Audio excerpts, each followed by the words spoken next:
আজকের প্রথম খবরটা হলো ধর্মীয় বিষয়ে হস্তক্ষেপ করা উচিত নয় বলল জমিয়ত। ওয়াকফ বিলের বিরুদ্ধে অল ইন্ডিয়া মুসলিম পার্সোনেল ল বোর্ড এবং অন্যান্য মিল্লি সংগঠনগুলি আগামী 13 মার্চ নয়াদিল্লির যন্তর মন্তরে একটি বিশাল প্রতিবাদের আয়োজন করেছে।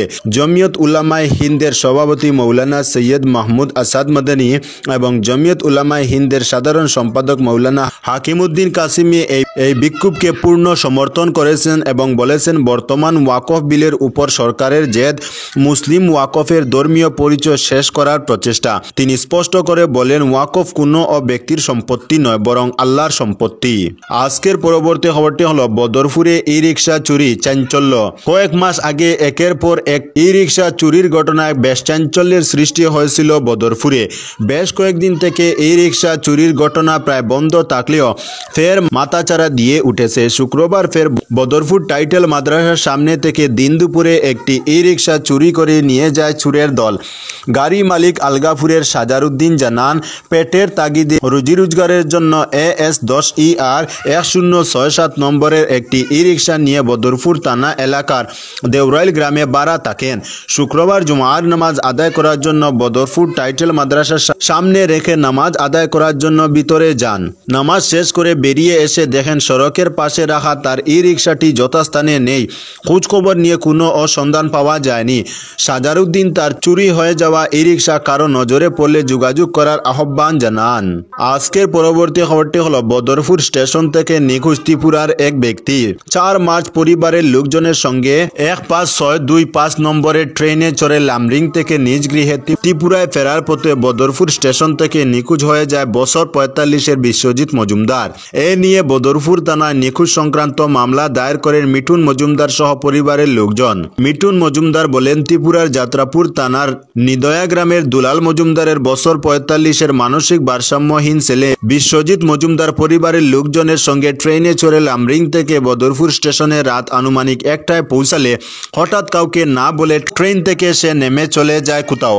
এরপর ত্রিপুরা সহ বদরপুর এলাকায় অনেক খোঁজাখুঁজি করে বিশ্বজিৎ মজুমদারের কোথাও সন্ধান না পেয়ে অবশেষে বদরপুর থানায় একটি নিখোঁজ সংক্রান্ত মামলা দায়ের করেন পরিবারের লোকজন। বিশ্বজিৎ মজুমদারের পরিবার লোকজনরা সংবাদ মাধ্যমকে আরও জানান, বিশ্বজিৎ মজুমদার মানসিক ভারসাম্যহীন। তাকে কেউ দেখে থাকলে যোগাযোগ করার আহ্বান জানান। আজকের পরবর্তী খবরটি হলো করিমগঞ্জ আইন মহাবিদ্যালয়ের দ্বিতল ভবনের শিলান্যাস। শনিবার করিমগঞ্জ আইন মহাবিদ্যালয়ের দ্বিতল ভবনের শিলান্যাস করলেন রাজ্যসভার সাংসদ মিশন রঞ্জন দাস। সম্প্রতি কলেজ পরিচালন সমিতির সভাপতি মিশন রঞ্জন দাসের পৌরোহিত্যে 132 লক্ষ টাকা ব্যয়ে দ্বিতল ভবন নির্মাণ করে ক্লাসরুম ও ছাত্রছাত্রীদের জন্য কমন রুম তৈরি করার এক সিদ্ধান্ত নেওয়া হয়েছিল। সে অনুসারে সকাল 10:30টায় কলেজ ভবনে পূজার্চনার মাধ্যমে দ্বিতল ভবনের ঈশান দেওয়া হয়। অনুষ্ঠানে সাংসদ সহ অন্যান্যদের মধ্যে উপস্থিত ছিলেন সমিতির উপসভাপতি আইনজীবী পূর্ণেন্দু দস্তিদার, অধ্যক্ষ ডক্টর সুপ্রিয় চৌধুরী, যুগ্ম সম্পাদক সুরেশ রায় বর্মন ও বিপ্লব দেব, কোষাধ্যক্ষ পিকলু দাস, নির্মাণ কমিটির সদস্য দেবজ্যোতি রায়, হীরক দত্ত, রবিজিৎ চক্রবর্তী, বিজেপি নেতা কৃষ্ণ দাস সহ অন্যান্য সদস্য, অধ্যাপক, অধ্যাপিকা ও ছাত্রছাত্রীগণ।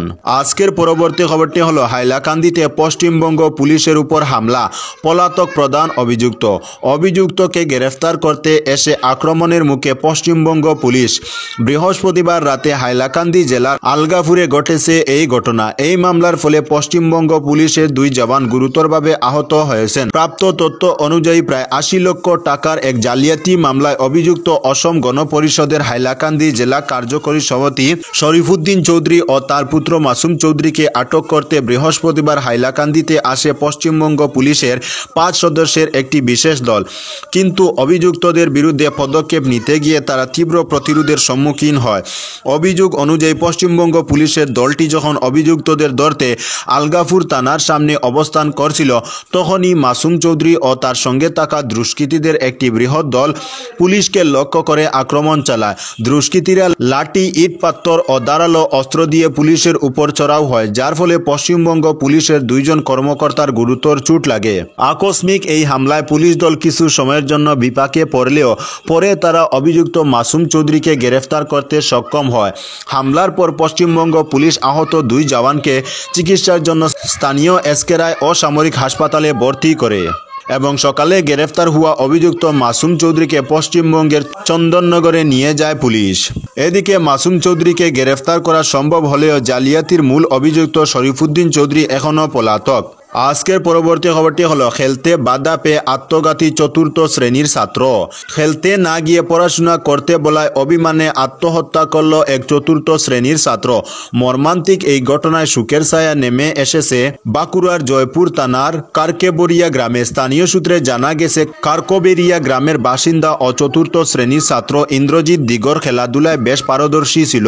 শুক্রবার বিকেলে খেলতে যাওয়ার জন্য সে প্রস্তুতি নেয়, তবে সে সময় তার অভিভাবকরা তাকে খেলতে না গিয়ে পড়াশোনা করতে বলেন এবং বকাবকি করেন। অভিমানে ইন্দ্রজিৎ বাড়ি থেকে বেরিয়ে খেলতে যায়। পরে সন্ধ্যায় বাড়ি ফিরে এসে সে গলায় গামছা জড়িয়ে আত্মহত্যা করে।